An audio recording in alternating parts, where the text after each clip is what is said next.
أعوذ بالله السميع العليم من الشيطان اللعين الرجيم بسم الله الرحمن الرحيم الحمد لله الدال على وجوده بخلقه وبمحدث خلقه على أزليته وباشتباههم على الله شبه له لا تستلمه المشاعر ولا تهجبه الصواتر لافتراق الصانع والمصنوع والحاد والمحبوب والرب والمرهوب الأحد لا بتاويل عدد والخالق لا بمعنى حركة ونصب والسميع لا بأداة والبصير لا بتفريق آلة والشاهد لا بمماسات والبائن لا بتراخي مسافة والصلاة والسلام على سيد النبي الأمي المكي المدني العربي سيدنا وحبيبنا وطبيب قلوبنا وصاحب التاج والمعراج وصاحب لواء الحمد أبي القاسم محمد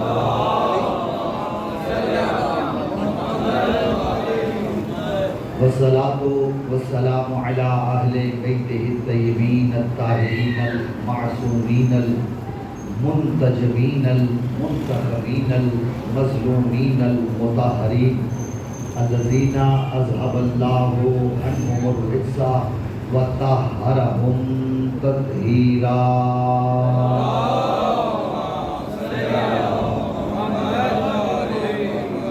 ولعنة الله الدائمة على أعدائهم أجمعين من يومنا هذا إلى يوم الدين أما بعد فقد قال الله تبارك وتعالى في كتابه المجيد وخطابه الحميد وهو أصدق القائلين وقوله الحق بسم الله الرحمن الرحيم ادعو إلى سبيل ربك بالحكمة والموعظة الحسنة وجادلهم بالتي هي أحسن إن ربك هو أعلم من ضل عن سبيله وهو اعلم بالمهتدین مل کے بآواز بلند صلوات پڑھیے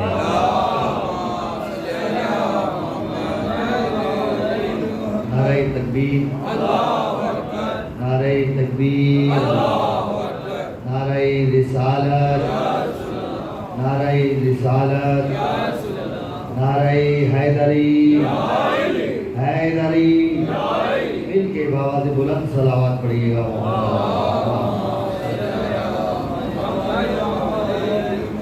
دعائے خداوند متعال آپ سب مومنین مومنات کا اس مقدس مجلس میں تشریف لانا اپنی بارگاہ میں قبول و منظور فرمائے جو حوائج شرعیہ لے کے آئے ہیں مولا آپ سب کی تمام حوائج کو پورا فرمائے بانیان مجالس کی توفیقات خیر میں اضافہ فرمائے خواجہ صاحب کی تمام حوائج شرعیہ کو مولا پورا فرمائے جتنے بھی مومنین مومنات گھروں میں ہاسپٹل میں بیمار ہیں مولا سب کو صحت کاملہ و عطا فرمائے عظیم میں سے جو بیمار ہیں مولا سب کو صحت یاب فرمائے صاحب ولیعصر امام زمان اجل اللہ فرجہ الشریف کے ظہور میں تاجیل فرمائے برائے تاجیل ظہور حضرت حجت بلند تر صلوات پڑھیے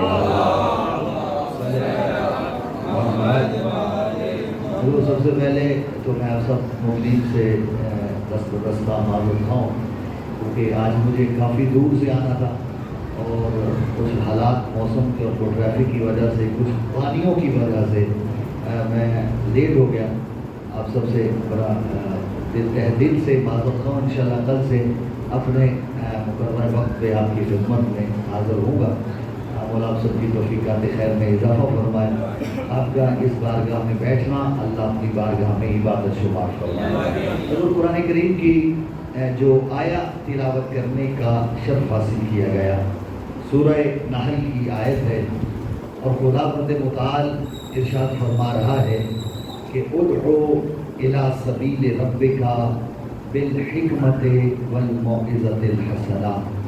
اے میرا حبیب اپنے رب کے سبیل کی طرف لوگوں کو بلاؤ حکمت کے ساتھ اور اچھی باز و نصیحت کے ساتھ۔ وجادلہم باللتی ہی احسن، اور ان کے ساتھ اگر بحث کرنی پڑ جائے تو اس طرح بحث کرنا جو بحث کا بہترین طریقہ ہے۔ ان ربک هو اعلم بمن ضل عن سبیلہ، بے شک تیرا رب سب سے بہتر جانتا ہے کہ کون اس کے سبیل سے بھٹکا ہوا ہے۔ وَهُوَ أَعْلَمُ بِالْمُهْتَدِينَ، اور اللہ ہدایت یافتہ لوگوں کو بھی اچھی طرح جانتا ہے۔ ماشاءاللہ بڑے باشعور لوگ آپ تشریف فرما ہیں، کوشش کریں گے اس عشر محرم الحرام میں سبیل الہی اور قرآن کے عنوان سے گفتگو کی جائے کہ اللہ کا سبیل کیا ہے، اللہ کو سبیل بنانے کی ضرورت کیا ہے، اور اللہ کا سبیل ہے کیا، اور جو اللہ کی سبیل پہ چلے گا اس کو انعام کیا ملے گا، اور جو اللہ کی سبیل کو چھوڑ دے گا اس کا انجام کیا ہوگا۔ اور آپ سب کو سلامت رکھیے، کوشش کیجیے گا تھوڑا تھوڑا میرے ساتھ مزاج ملانے کی۔ اور پچھلے سال سے جو احباب تشریف لائے تھے میرے مزاج سے اچھی طرح واقف ہیں، اگر آپ تھوڑا تھوڑا بھی میرے ساتھ بولتے ہیں تو مجھے حوصلہ رہے گا کہ میری بات آپ تک پہنچ رہی ہے۔ حضور سبیل کے متعدد معنی جو ہیں وہ علماء لغت نے بھی لکھے اور قرآن نے بھی سبیل کے بہت سارے معنی بتائے ہیں۔ کم از کم 160 آیات ہیں قرآن کریم کی کہ جس میں لفظ سبیل کا تذکرہ ہے کہ سبیل کیا ہوتا ہے، سبیل کسے کہتے ہیں۔ اور دیکھیں سبیل کا ایک لفظی معنی رستے کے بھی ہے، سبیل کا معنی رستہ۔ یہ جو ہم محرم الحرام میں آپ اکثر دیکھتے ہیں، اور اس کے علاوہ بھی پانی کی سبیل لگاتے ہیں، ہے نا، سبیل لگاتے ہیں۔ اچھا یہ سبیل پانی کی جو سبیل ہے یہ ہمارے اپنے اردو کے مفہوم کے لیے ہے یا پنجابی میں ہے، ورنہ عربی میں پانی کی سبیل کو سبیل نہیں کہتے، لیکن اس کو جو میں سمجھ پایا ہوں وہ سبیل کہا جاتا ہے اس لیے کہ اس میں جو پانی پلایا جاتا ہے یہ فی سبیل اللہ پلایا جاتا ہے۔ اور ہم اکثر کام ایسے کرتے ہیں کہ جو کام کرتے ہیں اور ہم کہتے ہیں کہ یہ میں فی سبیل اللہ کر رہا ہوں، کوشش کرنا میرے ساتھ چلنے کی، یہ کام میں نے کیا ہے فی سبیل اللہ۔ اللہ کی سبیل میں، اللہ کی راہ میں کیا مطلب ہے تمہارا یہ فی سبیل اللہ کام کرنے کا؟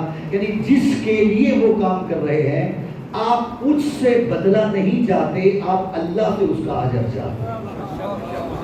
میری بات پہنچی ہے صاحبہ؟ سبیل اللہ کا معنی کیا ہے کہ ہم فی سبیل اللہ یہ کام کر رہے ہیں، یعنی اللہ کی سبیل میں کام کر رہے ہیں، اللہ کی راہ میں کر رہے ہیں، یعنی جس کے کو آپ اس کا فائدہ پہنچا رہے ہیں آپ اس سے بدلہ نہیں چاہتے، آپ اس سے جزا نہیں چاہتے۔ آپ جزا کس سے چاہتے ہیں؟ بولے حضور تھوڑا سا میرے ساتھ، اللہ سے جزا چاہتے ہیں، یعنی جو کام آپ فی سبیل اللہ کر رہے ہیں اس میں بدلہ آپ چاہتے ہیں اللہ سے۔ توجہ چاہ رہا ہوں، اسی کہ مثلا میں کسی کو پانی پلا رہا ہوں، میں کہتا ہوں میں سبیل اللہ کر رہا ہوں، کسی کے رستے سے رکاوٹ دور کر رہا ہوں، میں کہتا ہوں میں یہ فی سبیل اللہ کر رہا ہوں۔ لیکن حضور اس لیے قرآن نے بہت سارے معنوں میں سبیل کا تذکرہ کیا، لیکن ایک جملہ رک کے یہاں کہنا چاہ رہا ہوں، آپ کی خدمتوں میں ہدیہ کرنا چاہ رہا ہوں کہ جو کام ہم کہتے ہیں اور اس کی جزا کسی سے نہیں چاہتے، اس کام کو ہم کہتے ہیں سبیل فی سبیل اللہ کریں۔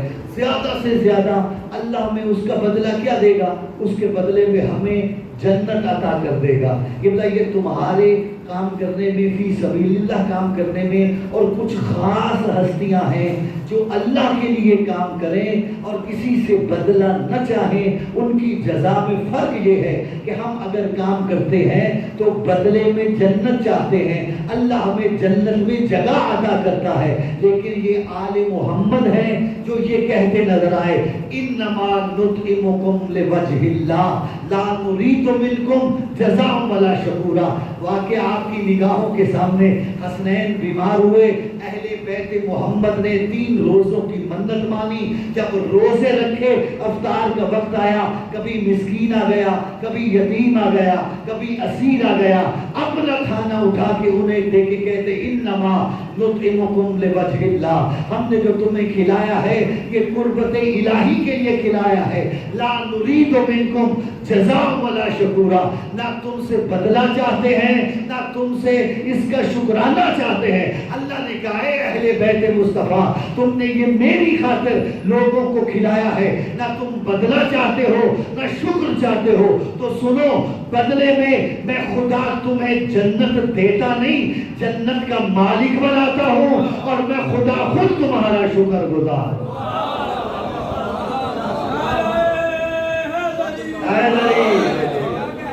اور آپ کو سلامت رکھے۔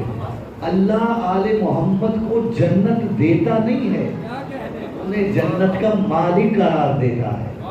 ہمیں جنت ملے گی، ہم جنت کے مالک نہیں بن سکے۔ کہ جو بات میں ہدیہ کرنا چاہ رہا ہے کہ ہم جو کام بھی کرتے ہیں یہ فی سبیل اللہ جو کرتے ہیں، اس کا مطلب کیا ہوتا ہے؟ اللہ کی راہ میں کام کرنا۔ اور سبیل کے میں عرض کروں، قرآن کریم نے انشاءاللہ جیسے جیسے گفتگو آگے بڑھے گی اور بات کریں گے ہم کہ سبیل کے قرآن کریم نے متعدد معنی بتائے۔ سبیل کا ایک لفظی معنی ہے رستہ۔ سوال یہ ہے کہ اللہ کو سبیل بنانے کی ضرورت کیا ہے؟ اگر چونکہ آج کی توحیدی گفتگو ہے اور چونکہ مجھے اپنی آئندہ گفتگو کی بنیادیں استوار کرنی ہے، تھوڑی سی مشکل بھی ہوگی، اعتماد کر رہا ہوں آپ جیسے باشعور لوگوں کی سماعتوں پہ کہ اگر آپ میرے ساتھ دیں گے تو انشاءاللہ جیسے جیسے موضوع آگے بڑھتا جائے گا آپ لطف لیتے جائیے گا کہ یہ اللہ کو سبیل بنانے کی ضرورت کیا ہے، یہ اللہ رستہ سبیل بنانا کیوں چاہتا ہے؟ اور رستہ کسے کہتے ہیں؟ کہ خدا کا شکر ہے کہ اس نے ہمیں انسان بنایا، توجہ ہے نا صاحب؟ اور خدا یہ چاہتا ہی نہیں ہے کہ جسے میں نے انسان بنایا ہے وہ جہنم میں چلا ہے۔ توجہ صاحب، ہر انسان جو انسان ہے وہ جنت میں جائے، اللہ کسی انسان کو جہنم میں بھیجنا ہی نہیں چاہتا۔ توجہ کیجئے گا، کیونکہ قرآن کریم کا اگر آپ اصل موضوع دیکھیں کہ جس موضوع پہ اللہ نے ہر کتاب کا ایک موضوع ہوتا ہے، قرآن کریم کا جو اصل موضوع ہے وہ ہے انسان، اور اللہ نے انسان کو اشرف المخلوقات قرار دیا۔ اس کا شکر ہے کہ اس نے ہمیں انسان بنایا، اور سب سے مشکل کام ہے اس دنیا میں انسان بن کے رہنا۔ مولانا دیکھیں، حیوان بننا کوئی مشکل کام نہیں، مشکل کام ہے بولیں انسان بن کے رہنا۔ توجہ چاہ رہا ہوں، اور اگر آپ مجھ پہ اعتبار فرمائیں تو فرشتہ بننا بھی مشکل نہیں، مشکل ہے انسان بن کے رہنا، کیونکہ انسان کے اندر ایک حیوانیت پائی جاتی ہے۔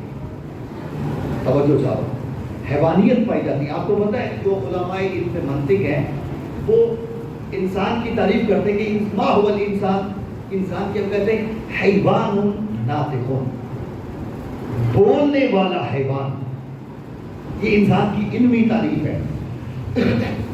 بولنے والا، گھبرائے تو نہیں بیٹھے، توجہ پر دیکھیں، حیوان دوسرے بھی پائے جاتے ہیں، انسان بھی حیوان ہے، دوسرے حیوان بھی پائے جاتے ہیں۔ دوسرے حیوانات میں اور انسان میں فرق کیا ہے؟ کچھ مماثلتیں ہیں دوسرے حیوانوں کے ساتھ انسان کی، اور کچھ انفرادیت۔ مماثل مثلا حیوان کسے کہتے ہیں؟ جو جسم نامی رکھتا ہو، حساس ہو، متحرک بالارادہ ہو، اسے حیوان کہتے ہیں، یعنی جو بڑھنے والا جسم رکھتا ہو۔ جب کسی جانور کا بچہ پیدا ہوتا ہے اس کا قد اتنا ہی ہوتا ہے جتنا اس کا بڑے ہو کے ہوتا ہے؟ نہیں، اس کا قد بڑھتا ہے، وہ پھلتا پھولتا ہے، نشو و نما پاتا ہے۔ اس طرح جب انسان اس دنیا میں آتا ہے، چھوٹا سا بچہ ہوتا ہے، پھر آہستہ آہستہ اس کی نشو و نما ہوتی ہے، اسے کہتے ہیں جسم نامی، یعنی بڑھنے والا جسم رکھتا ہے۔ انسان بھی رکھتا ہے، حیوان بھی رکھتا ہے، جانور بھی رکھتے ہیں جسم نام۔ توجہ چاہو، حساس ہیں، حس انسان بھی رکھتا ہے، کوئی سوئی چبھوئے تو تکلیف آپ کو بھی ہوتی ہے، کسی جانور کو چبھوئے اسے بھی ہوتی ہے۔ حس وہ بھی رکھتا ہے، حس آپ بھی، یعنی حساس وہ بھی ہے، حساس وہ آپ بھی ہیں۔ وہ بھی متحرک بالارادہ ہے، آپ بھی متحرک بالارادہ، یعنی اپنی مرضی سے حرکت کر سکتے ہیں۔ یہاں سے اٹھے باہر چلے جائیں، باہر سے چاہے اندر آ جائیں، کھڑے ہو جائیں، بیٹھ جائیں، یہ آپ کی اپنے ارادے سے حرکت ہے۔ اسی طرح حیوان بھی، توجہ چاہ رہا ہوں، حیوان بھی اپنے ارادے سے حرکت کرتا ہے، جب چاہے کھڑا ہو جاتا ہے، جب چاہے بیٹھ جاتا ہے۔ ہر جانور اپنی مرضی سے حرکت کر سکتا ہے، وہ بھی متحرک بالارادہ ہے، آپ بھی متحرک بالارادہ، وہ بھی جو ہے وہ حساس ہے، آپ بھی حساسیت رکھتے ہیں، وہ بھی جسم نامی رکھتا ہے، آپ بھی جسم نامی رکھتے ہیں۔ پھر جانور میں اور انسان میں فرق کیا ہے؟ وہ صرف حساس ہے، متحرک بالارادہ ہے، جسم نامی رکھتا ہے، لیکن انسان کی خصوصیت یہ ہے کہ یہ ناطق ہے، یہ بولنے والا حیوان ہے۔ دوسرے جانوروں میں اور انسان میں فرق یہ ہے کہ دوسرے جانور بولتے نہیں ہیں، انسان کیا ہے؟ یہ نطق کرتا ہے۔ توجہ چاہوں، جملہ کہوں، انسان صرف ناطق ہونے کی وجہ سے حیوانات سے افضل ہو گیا۔ اللہ کرے میری بات پہنچے، اگر میں جملہ سمجھا پاؤں کہ حیوان اگر ناطق نہیں تو وہ جانور ہے، اگر ناطق ہو جائے تو وہ انسان بن جاتا ہے۔ توجہ چاہ رہا ہوں کہ یہ ہم ہیں کہ جنہیں اللہ نے حیوان ناطق بنایا ہے۔ جب دوسری مخلوقات حیوان ناطق جیسی نہیں ہو سکتی تو جنہیں اللہ نے قرآن ناطق بنایا ہے ان جیسا انسان کیسے ہوگا؟ اسے سمجھ آئیے میری بات؟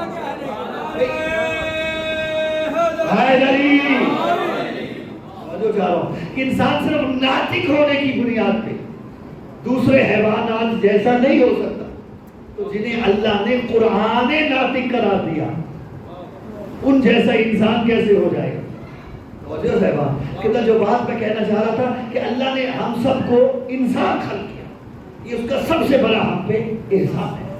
اب ہماری ذمہ داری یہ ہے کہ ہم کیا کریں؟ ہم انسان بن کے رہیں، کیونکہ ہر انسان کے اندر حیوانیت پائی جاتی ہے۔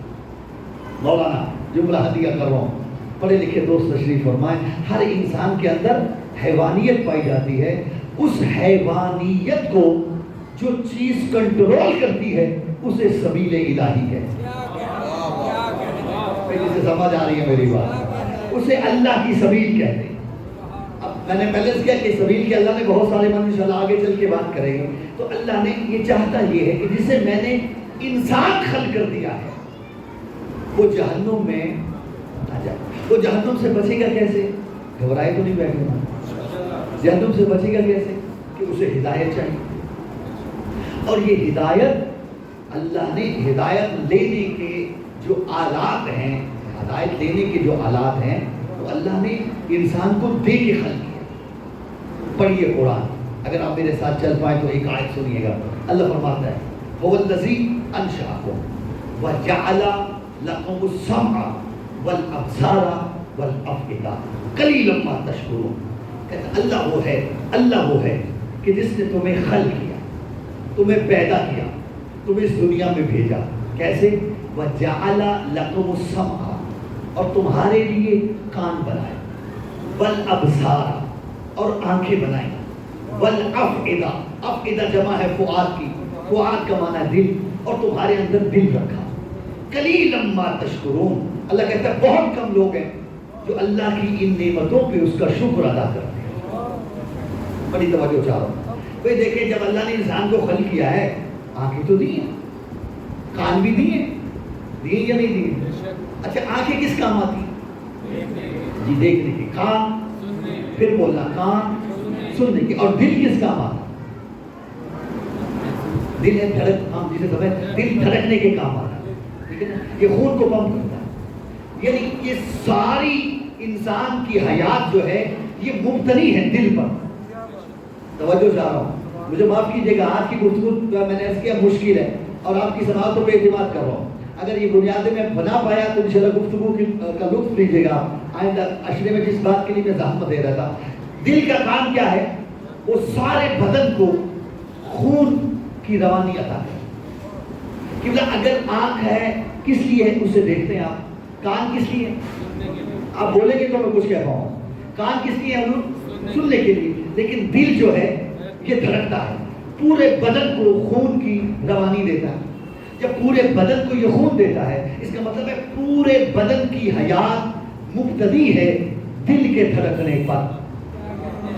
اگر دل نہ دھڑکے نہ ہاتھ چلیں گے، نہ پاؤں کام کریں گے، ایسے ہے ہی نہیں۔ آنکھ نہیں دیکھ پائے گی اگر دل دھڑکنا بند کر دے، کان نہیں سنیں گے اگر دل دھڑکنا، بولو تو صحیح۔ زیادہ مشکل گفتگو ابھی میں نے شروع نہیں کی، آپ پہلے ہی پریشان ہو گئے، اور آپ کو سلامت رکھے۔ قبلہ آنکھ کا کام ہے دیکھنا، میں تو کوشش کروں جتنی آسان کر پاؤں بات۔ کان کا کام ہے سننا، دل کا کام کیا ہے؟ وہ دل دھڑکے تو آنکھ دیکھے، توجہ چاہو، دل دھڑکے تو کان سنے۔ اور آپ جانتے ہیں انسان جتنا بھی علم حاصل کرتا ہے وہ یا آنکھ سے کرتا ہے یا کان سے کرتا ہے، توجہ چاہو، آپ جتنا بھی علم حاصل کریں گے یا آنکھ سے کریں گے، دیکھ کے علم آئے گا یا کان سے آئے گا۔ لیکن اگر دل ہی دھڑکنا بند کر دے تو کان علم نہیں دے پائے گا، آنکھیں علم، بولے میرے ساتھ لوگ، نہیں دے پائے گی، کیونکہ انسان کی حیات ختم ہو جائے گی۔ تو دوسرا جو ایک تو ظاہری مفہوم ہے کہ اللہ نے تمہیں آنکھیں دی ہیں، تمہیں کان دیے ہیں تاکہ تم دیکھو، تاکہ تم سنو، اور تمہیں دل دیا ہے تمہاری حیات باقی رہے۔ لیکن کتنا ایک اس سے ادق تر مفہوم یہ ہے کہ اللہ کہتا ہے ہدایت حاصل کرو آنکھ سے، ہدایت حاصل کرو کانوں سے، لیکن ضروری نہیں ہے جو بھی آنکھ سے دیکھو وہ حق ہو، ضروری نہیں ہے جو کان سے سنو وہ حق ہو۔ کان کا کام ہے صرف سننا، آنکھ کا کام ہے صرف دیکھنا، لیکن یہ دل ہے جو حق اور باطل کے درمیان تمہیں تمیز کر کے دیتا۔ اس سے میری بات سمجھ میں آ رہی ہے؟ اچھا یہ آپ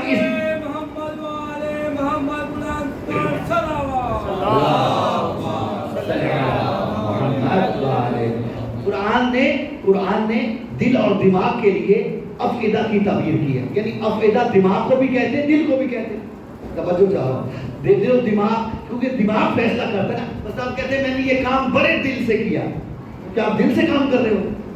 بولے تو صحیح، اپنی دماغ سے سوچ کے اس کو اچھے طریقے سے کر رہے ہوتے ہیں نا۔ تو اس لیے قرآن نے دونوں تعبیریں دی ہیں، دل کے لیے بھی اور دماغ کے لیے بھی افئدہ کی، فؤاد کی، ما کذب الفؤاد ما رأى، کہ جب اللہ نے کہا کہ میرا رسول معراج پہ گیا تھا، جو اس نے دیکھا تھا اس کے دماغ نے اسے جھٹلایا نہیں۔ یہ ایک الگ ٹاپک ہے، اس کے تو لے کے جانا چاہتا، لیکن اس کو اتنا سمجھا رہا ہوں کہ دل و دماغ دونوں کے لیے لفظ فؤاد قرآن نے استعمال کیا، اور فؤاد کی جمع افئدہ۔ اللہ کہتا ہے میں نے تمہیں خلق کیا، تمہارے لیے تمہیں سماعت دی، تمہیں بصارت دی، تمہیں افئدہ دیا، قلیلا ما تشکرون۔ اللہ کہتا ہے بہت کم لوگ ہیں جو میرا شکر ادا کرتے ہیں۔ اللہ نے یہ جو عذاب تمہیں عطا کیے ہیں کہ تمہاری ہدایت کا انتظام ہے، دیکھو ہدایت حاصل کرو، سنو ہدایت حاصل کرو، اور دیکھ اور سن کے اسے اپنے دل و دماغ پہ پیش کرو۔ دل و دماغ تمہیں بتائیں گے ان میں سے حق کیا ہے، ان میں سے باطل کیا ہے۔ تو اللہ نے تین چیزیں دی، سم، ابصار، افئدہ۔ پھر سنیے گا، سب میں مشکل باتیں تمام کر گیا، اب میں نتیجہ دے رہا ہوں، دیکھنا چاہتا ہوں کس تک میری بات پہنچے۔ تمہیں سم دیا، تمہیں ابصار دیے، تمہیں افئدہ دیے۔ سم دیکھنے کے لیے، ابصار توجہ چاہو، سم سننے کے لیے، ابصار دیکھنے کے لیے، اور افئدہ قلوب دیے دھڑکنے کے لیے۔ اس کی ساری حیات اس پہ مبتنی ہے، یعنی ساری ہدایت کا انتظام ان تینوں پہ ہے، سماعت پہ، بصارت پہ، افئدہ پہ۔ رسول فرماتے ہیں انہیں عام نہ سمجھنا، السمع هو التوحید، البصارہ هو النبوہ، الافئدہ هو الولایہ۔ فرمایا سن لو، سماعت سے مراد توحید ہے، بصارت سے مراد نبوت ہے، اور قلب اور دل سے مراد ولایت آل محمد ہے۔ میری بات پہنچی، میں کیا کہنا چاہ رہا تھا کہ یہ جو اللہ نے تمہیں سماعت دی ہے، بصارت دی ہے، تمہیں قلب دیا ہے، دل دیا ہے، یعنی اللہ سمجھانا چاہتا ہے تمہاری ہدایت کے تین ذریعے، توحید پہ آ جاؤ تو ہدایت پا جاؤ، نبوت پہ آ جاؤ ہدایت مل جائے گی، اور اگر ولایت کا اقرار کر لو، بولے میرے ساتھ، میں نے عرض کیا تھا اگر دل دھڑکنا بند کر دے، نہ آنکھ دکھا پائے گی، نہ کان سن پائیں گے۔ میری بات سمجھ میں ہی نہ لگا، سماعت کا تعلق ہے توحید کے ساتھ، بصارت کا تعلق ہے نبوت کے ساتھ، افعدہ کا تعلق ہے ولایت کے ساتھ، یعنی جس کے ہاں ولایت ہوگی اسے نبوت بھی کام آئے گی، توحید بھی کام آئے گی۔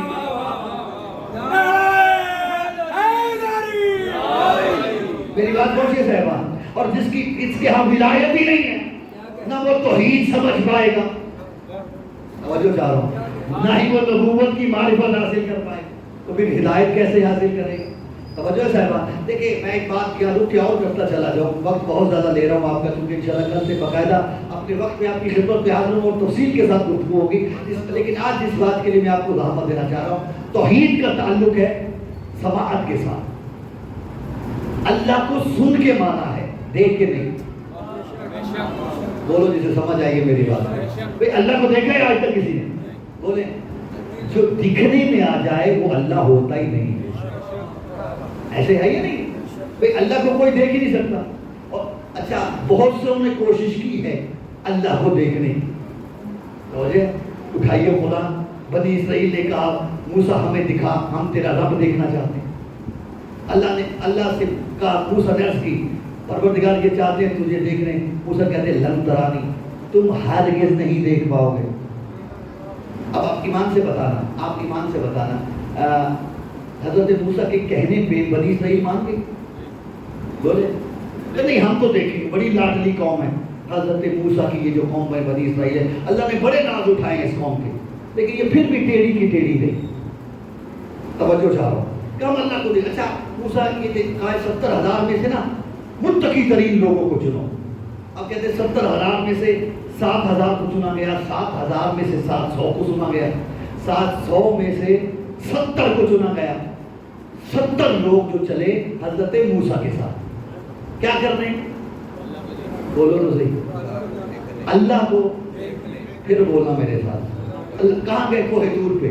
اب ایمان سے بتاؤ، کوہ طور پہ موسیٰ سمیت گئے یہ 70 کے 70 بنی اسرائیل کے متقی ترین لوگ، عام لوگ نہیں تھے، جو بنی اسرائیل کے بہت ہی متقی لوگ تھے، متقیوں میں سے متقی تھے، جنہیں حضرت موسیٰ لے کے گئے کوہ طور پہ۔ اب اللہ نے کیا کیا؟ کیا اللہ نظر آیا؟ سوال کا جواب آپ نے دینا ہے۔ اللہ نے کیا کیا؟ اللہ نے اپنے نور کی تجلی ڈالی کوہ طور پہ، تجلی ایک تھی، اثر 3 تھے۔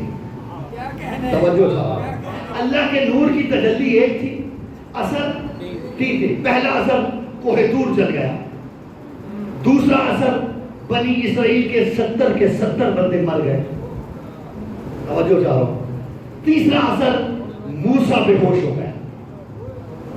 3 اثر کیے اس ایک تجلی نے، تجلی ہے نور الہی کی، اللہ نہیں تھا، توجہ چاہ رہا ہوں، نور کی تجلی تھی، بیک وقت ایک ہی وقت میں اس تجلی نے 3 اثر کیے، کوہ طور جل گیا، توجہ چاہ رہا ہوں، سرما بن گیا، کہتے ہیں کوہ طور کا سرما پہنتے، جل گیا، کوہ طور جل گیا، بنی اسرائیل والے بولو یار مر گئے، عیسیٰ بے ہوش ہو گئے، توجہ موسیٰ، شکریہ، موسیٰ بے ہوش ہو گئے۔ پروردگارہ تجلی ایک ہے، نور ایک ہے، اثر 3 کیوں ہے؟ اسے سمجھ آئیے میری بات، کوہ طور جلا ہے تو بنی اسرائیل بھی جل جاتے، موسیٰ بھی جل جاتے، نہیں جلے، توجہ چاہ رہا ہوں، پتھر تھا تو جل گیا، انسان تھے اس نور کی تجلی سے نہ جلے۔ چلو پروردگار موسیٰ بھی تو انسان ہے، بنی اسرائیل والے بھی انسان ہیں، وہ مر گئے، موسیٰ بے ہوش کیوں ہوا؟ یا وہ بھی بے ہوش ہوتے یا موسیٰ بھی مر جاتا؟ کہ تم سمجھ نہیں پائے، میں دنیا کو بتانا یہ چاہتا ہوں، نبی چاہے کسی بھی درجے کا ہو کبھی بھی امتی جیسا نہیں ہوتا۔ اللہ جانے کسے سمجھ آئیے میری بات، نبی چاہے کسی بھی درجے کا ہو، توجہ صاحبان، وہ کبھی امتی جیسا نہیں ہوتا۔ جو تجلی دیکھ کے موسیٰ صرف بے ہوش ہوا، امت کے متقی ترین انسان مر گئے، اور جب تم موسیٰ جیسے نہیں ہو سکتے تو مصطفیٰ جیسے کیسے ہو جاؤ گے؟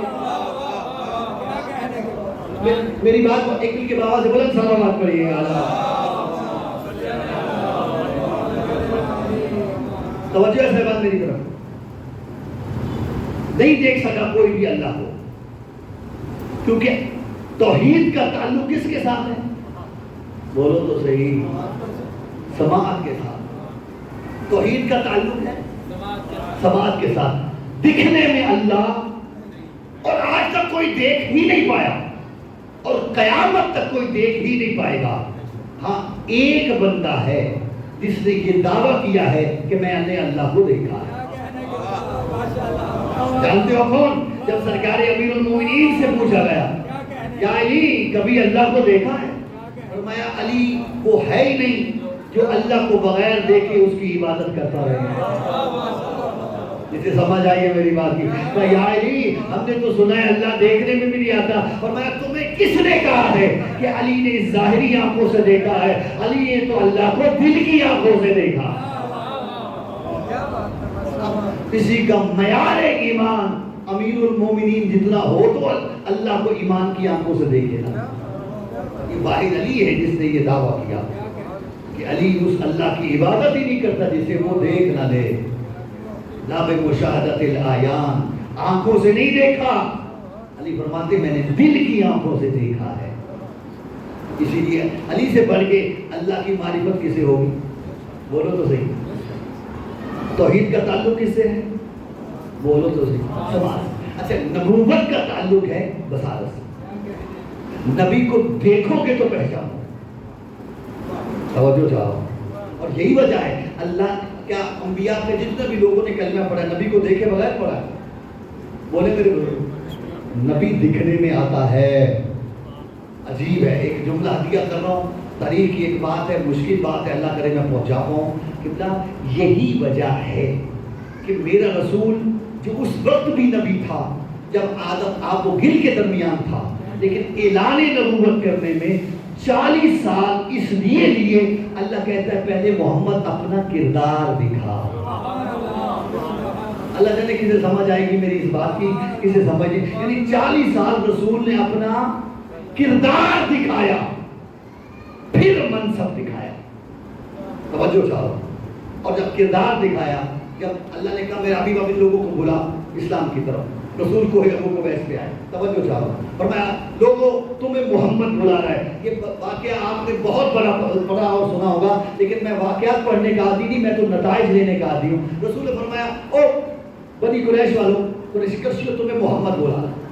وہ ہے ابو قبیس میں رسول، اب عتبہ بھی آیا، عتیبہ بھی آیا، شیبہ بھی آیا، ابو لہب بھی آیا، ابو جہل بھی آیا، توجہ میری طرف رکھیے گا، سارے آئے۔ تو رسول نے ایک سوال کیا، رسول فرماتے دیکھو اگر میں محمد تم سے کہوں، یہ نہیں کہا کہ میں نبی تم سے کہوں، اگر میں محمد تم سے کہوں کہ پہاڑ کے پیچھے سے لشکر آ رہا ہے، کہ تم میری بات مانو؟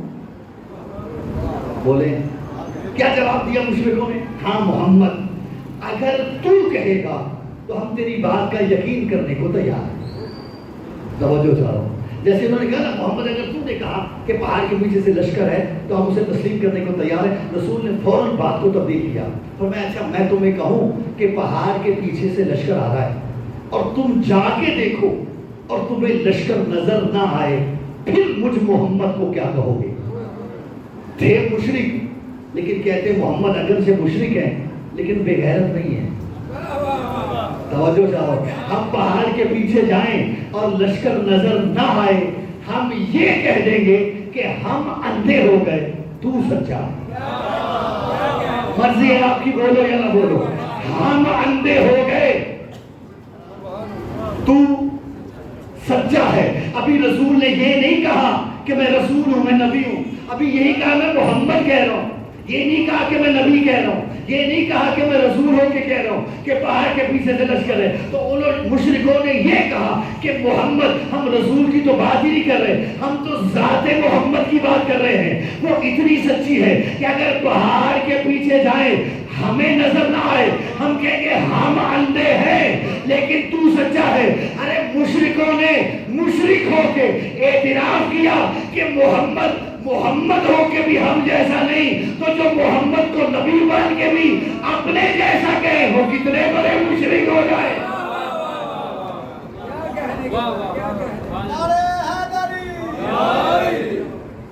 ان کے بابا سے بلند صلوات پڑھیے۔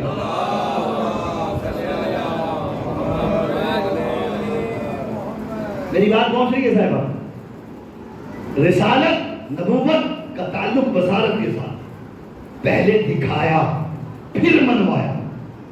توجہ چاہ رہا ہوں. اچھا مزے کی بات، جس بات کے لیے بس ایک بات کی مجھے اور زحمت دیجیے، آپ کی زحمت تمام کرو، کہ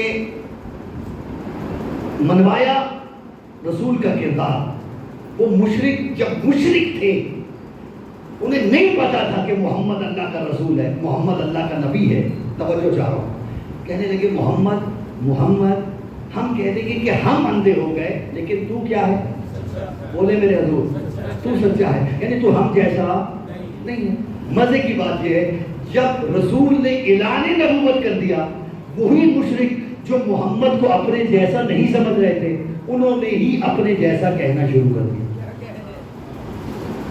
فرق آیا نا. اب نبوت کا عہدہ سامنے آ گیا. کہتے ہیں مال حضرت رسول یاکل الطعام ویمشی فی الاسواق. یہ کیسا رسول ہے جو ہماری طرح کھاتا ہے، ہماری طرح پیتا ہے، ہماری طرح چلتا ہے، بازاروں میں بھی چلتا ہے، اور یہ کہتا ہے میں اللہ کا نبی ہوں، میں ہادی بن کے آیا ہوں، تمہاری ہدایت کے لیے آیا ہوں. یہ ہماری ہدایت کیا کرے گا؟ یہ تو ہم جیسا ہے. توجہ چاہ مال حضرت رسول یاکل الطعام ویمشی فی الاسواق. یہ کیسا رسول ہے جو کھانا بھی کھاتا ہے ہماری طرح بازاروں میں بھی چلتا ہے؟ یہ ہمارا ہادی کیسے ہو سکتا ہے؟ یہ اگر اللہ کہتے ہیں، اللہ نے قرآن میں ایک جملہ ان کا مشرکوں کا کوٹ کیا کہ یہ کیسا رسول ہے جو ہماری طرح کھاتا ہے، ہماری طرح چلتا ہے، ہماری طرح پیتا ہے؟ یہ تو ہم جیسا ہے، یہ تو ہم جیسا ہے. لو شاء ربنا لانزل ملائکۃ. اگر اللہ ہماری ہدایت ہی کرنا چاہتا تھا تو اس کی جگہ جو ہماری طرح کھاتا پیتا ہے اور ہادی کہلوانا چاہتا ہے، اس کی جگہ کسی فرشتے کو ہادی بنا کے بھیجتا تو ہم اسے مان بھی لیتے. فرشتہ ہادی ہوتا تو مان لیتے. جو ہماری طرح کھا رہا ہے، ہماری طرح چل رہا ہے، اسے ہم ہادی نہیں مانو گے. سنو گے اللہ نے ان مشرکوں کا جواب کیا دیا؟ فرمایا لو جعلناہ ملکا لجعلناہ رجلا. اور سنو اگر ہم منصب ہدایت پہ کسی فرشتے کو بھی بناتے تو اسے فرشتہ نہ رہنے دیتے، ہم اسے رجل بنا کے بھیجتے. یعنی اللہ نے ایک قانون دیا، منصب ہدایت کا حق وہ رکھتا ہے جو رجل بن گیا ہے، جو رجل ہوگا وہی ہادی بن سکتا ہے. چاہے وہ مصطفیٰ کی منزل میں ہو، چاہے مصطفیٰ کے بعد ہو، وہی ہادی ہوگا جو رجل ہوگا. یہی وجہ ہے کہ رسالت ماب نے خیبر میں رجل کا تعارف کروایا. لَأُعْطِيَنَّ الرَّایَةَ غَدًا رَجُلًا. ارے جسے کل عالم دوں گا وہی مرد ہوگا، وہی رجل ہوگا. تو پھر دنیا یاد رکھے رسول کے بعد سبیل الہی کہلانے کا حق وہ رکھتا ہے جسے خیبر میں علم ملا ہوگا.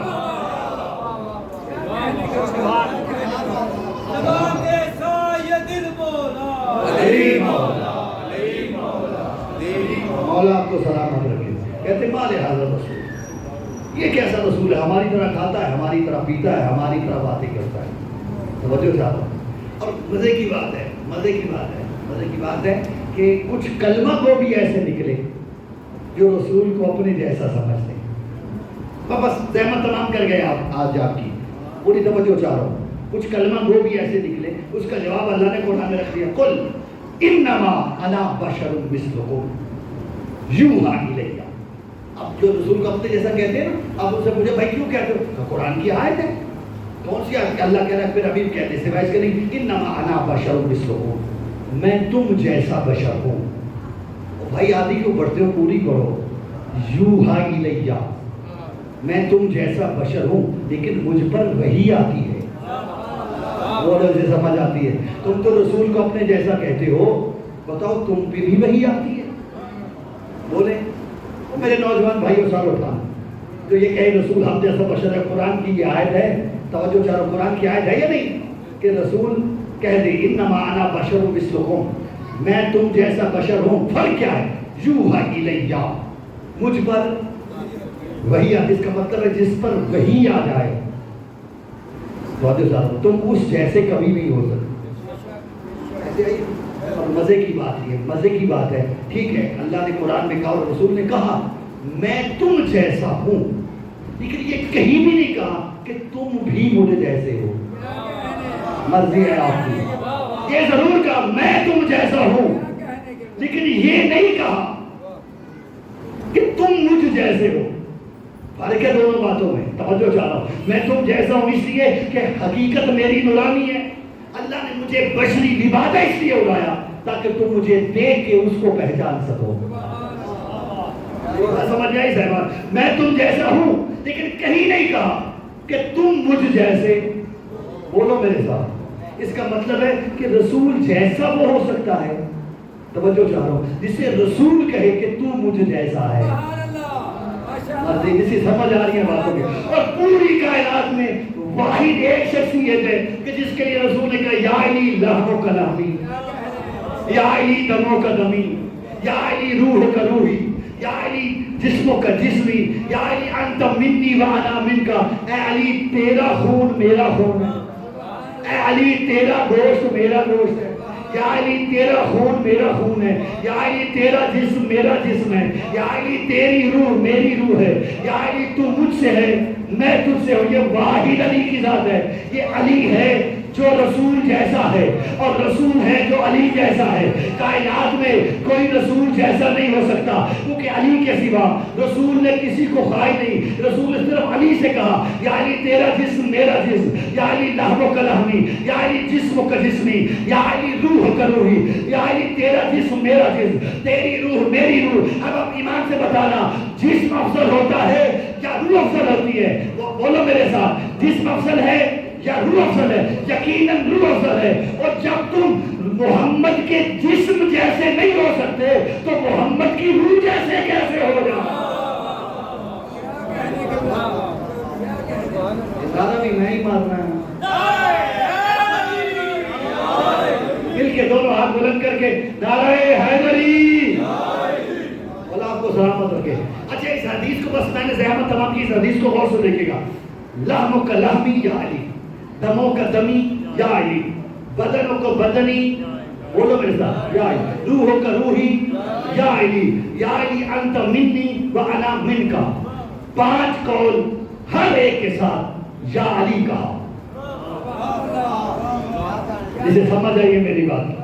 بھائی ایک ہی دفعہ کہ یا علی لحموں کا لحمی، دموں کا دمی، جسموں کا جسمی، روحوں کا روحی، انت منی وانا من کا. بات تمام ہوتی ہے نہ ہوتی؟ بولو تو رسول کا مقصد سمجھ آتا یا نہ آتا؟ یقیناً آ جاتا. لیکن ہر ایک کے ساتھ بار بار رسول کہہ رہا ہے یا علی یا علی یا علی یا علی حیدری. توجہ صاحبان. اور بھائی ہم پہ بڑے الزام لگاتے ہیں نا یہ بڑے علی علی کرتے ہیں. اور بھائی نہ ہو جاؤ شیعہ، نہ ہو شیعہ. اہل سنت تو بن جاؤ، اہل حدیث تو بن جاؤ. اہل حدیث کسے کہتے ہیں؟ جو حدیث پر عمل کرے. اہل سنت کسے کہتے ہیں؟ بولو. جو سنت پر عمل کرے. جو سنت پہ عمل نہ کرے وہ اہل سنت نہیں ہوتا. جو حدیث پہ عمل نہ کرے وہ اہل حدیث نہیں ہوتا. میں رسول کی حدیث پڑھ رہا ہوں اور سنت رسول دکھا رہا ہوں. حدیث ہے یا علی لحموں کا لحمی، یا علی دموں کا دمی، یا علی روح کا روحی، یا علی جسم کا جسمی، یا علی انت منی وانا من کا. اور شیعہ ہونے کی خاطر نہ صحیح رسول کی سنت سمجھ کے یا علی کرتے رہا.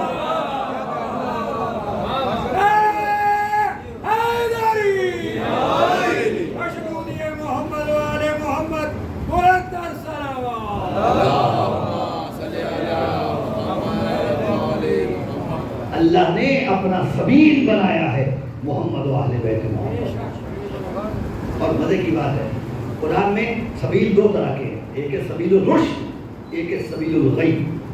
ایک ہے ہدایت کا رستہ، ایک ہے گمراہی کا رستہ. گمراہی کا رستہ کون؟ کہ جس کے امام گمراہ. سبیل رشد کون سا؟ جو اللہ کا بنایا ہوا. انہی 2 رستوں میں فرق کرنے کے لیے حسین کو مدینہ چھوڑنا پڑا.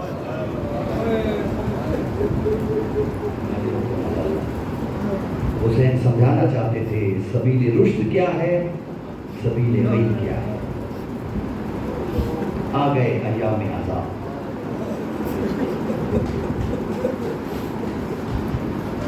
کوشش کرنا جی بھر کے پرسہ دینا ہے.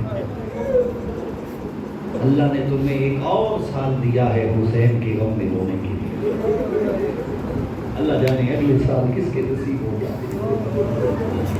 کس کی نصیب نہیں ہوتا. تمہارے آنسو عام آنسو نہیں ہیں. تمہارے آنسو زخم حسین کی مرہم بنتے.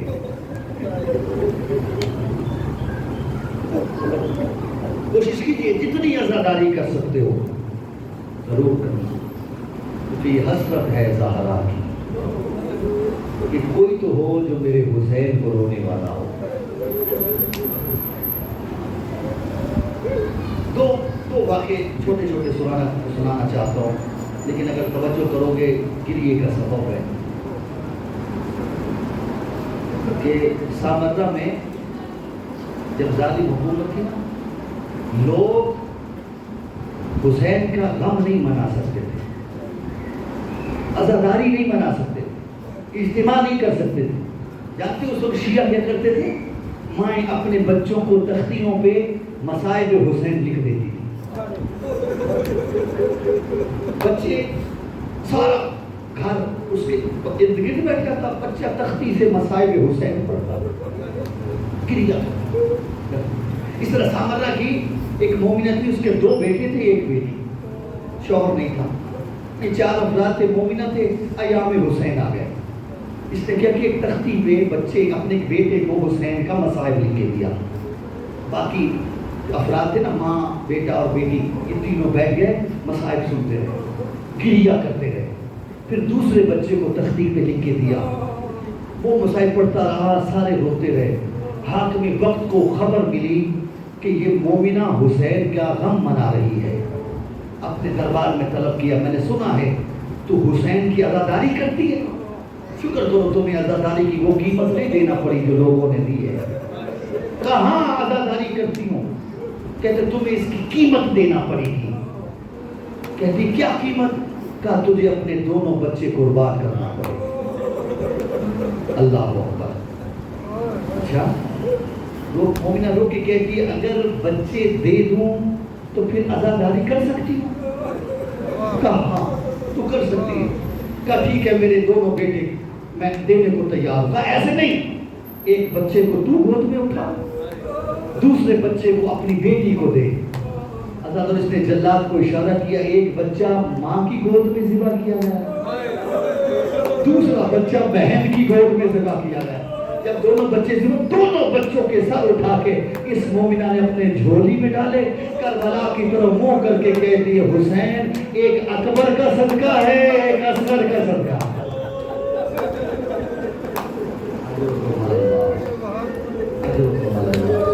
آگے حسین کی عزاداری کے دیں. اچھا ایک بندہ اور سنتے جائیے. سامرہ کا ہی تاریخ نے یہ واقعہ نقل کیا. ایک مومنہ تھی، ہر سال عشرہ محرم اپنے گھر میں کرواتی ہے. ایک سال اس نے محرم سے پہلے اعلان کر دیا کہ اس سال میرے گھر میں حسین کی عزاداری نہیں ہوگی. اور جب محرم کا چاند طلوع ہوا نا، اس کے دروازے پہ دق الباب ہوا. دروازہ کھولا تو کیا دیکھتی ہے؟ ایک مستور ہے جس کی پیشانی پہ سیاہ رنگ کی پٹی بندھی ہوئی ہے. آواز دیکھتی تھی مومنہ تو ہر سال حسین کی عزاداری کرتی تھی، اس سال کیوں نہیں کر رہی؟ کہتی اس کی وجہ یہ ہے کہ میں ضعیفہ ہوں، کام نہیں کر سکتی. جو میری نوکرانی تھی نا وہ مجھے چھوڑ کے چلی گئی ہے، اس لیے میں عزاداری کروا نہیں سکتی. وہ مستور دے کے فرماتی ہیں بتا تیری نوکرانی کرتی کیا تھی؟ کہتی وہ میرے گھر میں جھاڑو دیتی تھی، صفے عذاب بچھاتی تھی، مومنات کے لیے نیاز کا اہتمام کرتی تھی. جب وہ مجلس کر کے چلے جاتے، نیاز کر کے چلی جاتی تو برتن دھوتی تھی. رو کے کہتی اگر یہ 4 کام میں کر دوں. اللہ اکبر. عزاداری کرو گی؟ کہا ہاں میں کروں گی. کہا اعلان کر دو. اگلا دن وقت مقررہ سے پہلے خاتون آئی، جھاڑو دی، فرش عذاب بچھایا، برتن دھوئے، نیاز بکائی. 10 دن تک مسلسل یہی ہوتا رہا.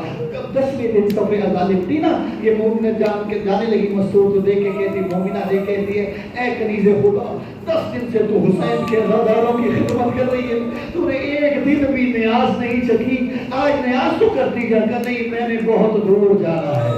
جب کہا میں نے بہت دور جانا ہے، اس نے ایک درہم و دینار کی ایک چھوٹی سی تھیلی آگے بڑھائی، کہا اچھا نیاز نہیں کھاتی نا تو یہ خدمت کا صلہ لیتی جا جو تو نے حسین کی عزاداروں کی ہے۔ یہ سننا تھا، بی بی نے منہ کیا کربلا کی طرف، آوازیں کہتی حسین کبھی ماں بھی بچوں کی خدمت کی صلہ لیتی۔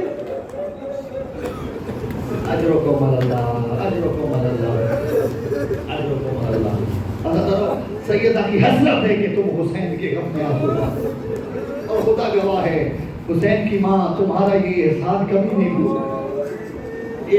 ایک جملہ آپ کی محبت دیکھ کے میرے عزیز جاتے ہیں، ایک جملہ رک کے اور کہتا جاؤں۔ ایک مومنہ تھی، ہر سال حسین کی عزاداری کی سب بچھاتی تھی۔ ایک سال محرم سے پہلے اس کا جوان بیٹا مر گیا۔ علامہ حسین بخش میرے استاد محترم علامہ حسین بخش زیارہ مرحوم نے بھی اس روایت کو نقل کیا۔ جوان بیٹا مر گیا، لیکن جیسے ہی محرم کا چاند طلوع ہوا نا، اس نے اپنے بیٹے کی صفے عزا لبیٹ دی، زہرا کے لال کی بچھا دی۔ پورے 10 دن تک حسین کا ماتم کرتی رہی۔ جب عاشور گزر گئی نا، دل میں خیال آیا میرا بھی جوان بیٹا گیا ہے، اب 10 دن حسین کی عزاداری کی ہے، آج جا کے اپنے بیٹے کی قبر پہ فاتحہ پڑھاؤ۔ اللہ کرے میرا لفظ سمجھ میں آئے۔ جیسے قبرستان میں تو کیا دیکھا، ایک کالے برقعے والی بیوی ہے، اس کے بیٹے کی قبر پہ بیٹھ کے ہائے میرا بیٹا، ہائے میرا بیٹا کہہ کے بیٹھ کر رہی تھی۔ شانہ ہیرا کہتی ہے بیوی مر گیا ہوگا تیرا بھی بیٹا، لیکن یہ تیرے بیٹے کی نہیں میرے بیٹے کی قبر ہے، تو بھول رہی ہے جا اپنے بیٹے کی قبر پہ گریا کر۔ آواز ہے مجھے پہچان، میں بھولنے والی نہیں، میں حسین کی ماں زہرا ہوں۔ 10 دن تک میرے حسین کا پرسہ دیتی رہی، آج زہرا تجھے تیرے بیٹے کا پرسہ دینے آئی ہے۔ رویا کرو جتنا رو سکتے ہو، محرم کا چاند طلوع ہو چکا، روتے ہو نا چاند دن کی۔ ہر مومن جس کے دل میں قبر حسین ہے، چاند محرم کا طلوع ہوتا ہے اس کی آنکھوں سے آنسو جاری ہو جاتے ہیں۔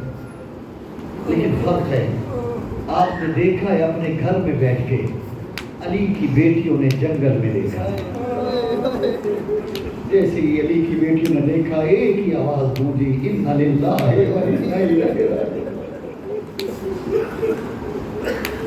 یقیناً روتے ہو جان دے کے، اگر زیادہ رونا چاہو نا تو ایک مشورہ دیتا ہوں، جس کے گھر میں چھوٹی سی بچی ہو، سارے گھر کو تالے لگا کے چابیاں اس بچی کے ہاتھ پہ رکھنا، بس اتنا کہنا بیٹا تو نے گھر رہنا ہے، ہمیں سفر پہ جانا ہے، پھر دیکھنا حسین کی سغرا کیسے زندہ رہی ہو۔ ایک جملے کی اور زحمت، اللہ اکبر، زندگی میں پہلی مرتبہ حسین زینب کے سامنے بیٹھ کے روئے۔ سیدہ دیکھ کے فرماتی حسین بھیا کیوں رو رہے ہو؟ حضرت نثار مرحوم اللہ مقام کو فرمایا کرتے تھے، حسین رو کے فرماتے زینب رو اس لیے رہا ہوں محاذ دو ہیں حسین اکیلا ہے۔ کہا بھیا کون سے محاذ؟ کہا ایک محاذ کا نام ہے مدینے سے کربلا، دوسرے محاذ کا نام ہے کربلا سے شام۔ جدیسہ فرمایا کرتے تھے، سیدہ نے رو کے فرمایا بھیا ذرا حوصلہ کر کے بتا تو صحیح ان دونوں میں سے مشکل محاذ کون سا ہے؟ کیا زینب مشکل محاذ کا نام ہے کربلا سے شام۔ کہا بھیا گھبرا نہیں، مدینے سے لے کے کربلا جانے تو جا، کربلا سے لے کے شام جانے زینب جانے۔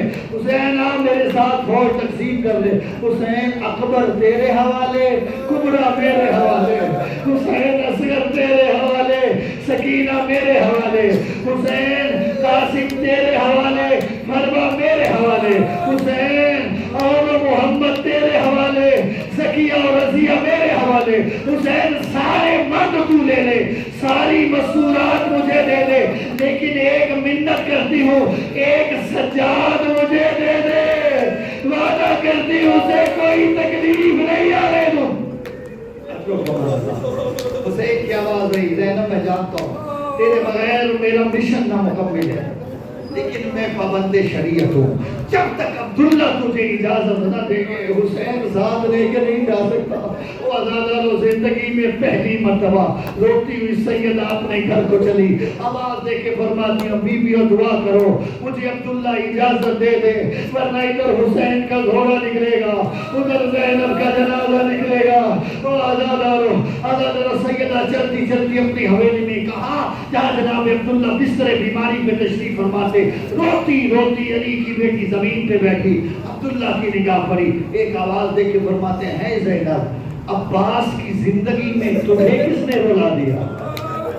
اللہ کہا یا ابن العم جب میرا آپ سے عقد ہوا تھا میرے بابا نے آپ سے کوئی عہد لیا تھا؟ کہا ہاں زینب، تیرے بابا نے فرمایا کہ عبداللہ جب 28 رجب کو حسین مدینہ چھوڑے میری زینب کو ساتھ جانے دینا، ورنہ ادھر حسین کا گھوڑا نکلے گا، ادھر زینب کا جنازہ نکلے گا۔ وہ آل محمد کی غربت کا ماتم کرنے والوں، جیسے عبداللہ نے یہ جملہ کہا نا، سیدہ دیکھ کے فرماتی عبداللہ حسین تیار ہے۔ جب کہا حسین تیار ہے، عبداللہ رو کے فرماتے زینب پھر کیا ہوا؟ اگر حسین تیار ہے تو تو کون سی غریب ہے؟ جتنے غلام چاہیے غلام حاضر، جتنی کنیزیں چاہیے کنیزیں حاضر، جتنے خیمے لے جانا چاہتی ہے خیمے لے جا، جتنے قلین چاہیے قلین حاضر، جتنے کنیزیں چاہیے کنیزیں حاضر۔ زینب جتنی چادریں چاہتی ہے چادریں لے جا، جتنے درہم و دینار چاہتی ہے درہم و دینار لے جا۔ عبداللہ رو کہتے زینب میرا آن حاضر، زینب میرا محمد حاضر، علی کی بیٹی جو لے جانا چاہتی ہے لے جا۔ سیدہ اٹھی حجرے کی جانب چلی، عبداللہ کی آواز آئی بیٹیوں جاؤ جا کے ماں کو تیار کرو۔ عبداللہ کی دونوں بیٹیاں چلی سیدہ کے پیچھے، حجرے میں آئی، منظر کیا تھا؟ سیدہ نے تبرکات والا صندوق کھولا، بلا تشبیہ ماں زہرا کی پیوند لگی چادر اٹھائی، سر پہ رکھ کے فرماتی انا للہ و انا الیہ راجعون۔ دونوں بیٹیاں بھاگتی عبداللہ کے قریب آئی، آ کہتی ہے بابا اجڑ گئے، بابا برباد ہو گئے۔ فرمایا کیا ہوا؟ کہ اس بھرے گھر سے ماں زینب صرف نانی زہرا کی ایک پیوند لگی چادر لے کے جا رہی ہے۔ عبداللہ کی چیخیں بلند ہوئی، رو کے برباتے بیٹیوں دعا کرو تمہاری ماں کی یہ چادر ہی بچ جائے۔